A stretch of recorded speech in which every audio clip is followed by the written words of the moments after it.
BNP chairperson Begum Khaleda জিয়ার চিকিৎসা পরিস্থিতি নিয়ে বিস্তারিত জানাতে রাজধানীর রিভারকেয়ার হাসপাতাল থেকে যুক্ত হচ্ছেন সহকর্মী রাজু আহমেদ।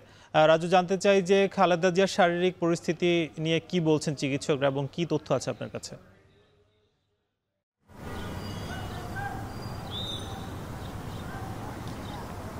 সাকিব, যেমনটি মূলত দুপুরে খালেদা জিয়ার ব্যক্তিগত চিকিৎসক AZM জাহিদ জানিয়েছিলেন যে তাকে সিসিইউতে নেওয়া হয়েছে এবং নিবিড় পর্যবেক্ষণে রাখা হয়েছে। বিদেশি চিকিৎসকের একটি দল মূলত খালেদা জিয়ার স্বাস্থ্যের বিষয়ে নজর রাখছেন বলে কিন্তু জানানো হয়েছে।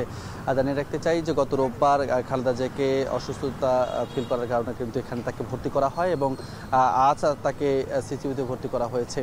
এর আগে নানাবিধ সমস্যা নিয়ে কিন্তু খালেদা জিয়া দীর্ঘ সময় ধরে অসুস্থ ছিলেন।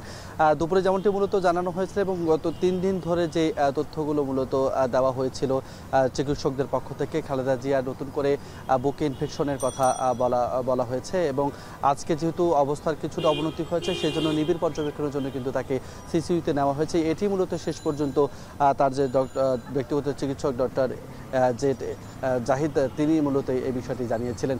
ফলে এখানে বিদেশি চিকিৎসক তাকে নিবিড় পর্যবেক্ষণে রেখেছেন, এই তথ্যটা আমরা কিছুক্ষণ আগে পেয়েছি এবং সার্বিক দিক বিবেচনায় আসলে তাকে ঘিরে নানাবিধ বিষয় এখানে উপস্থিত করা হবে বা তার চিকিৎসার জন্য যথাসাধ্য যে যত উন্নত প্রযুক্তি ব্যবহার করা যায় দেশীয়ভাবে সেই বিষয়টি নিশ্চিত করা হবে বলে কিন্তু তার যে ব্যক্তিগত চিকিৎসক তিনি জানিয়েছেন।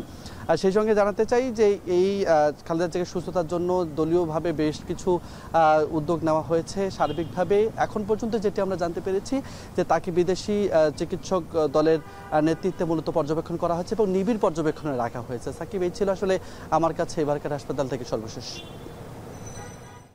রাজু আহমেদ জানাচ্ছিলেন এভারকেয়ার হাসপাতাল থেকে বেগম জিয়ার শারীরিক পরিস্থিতি।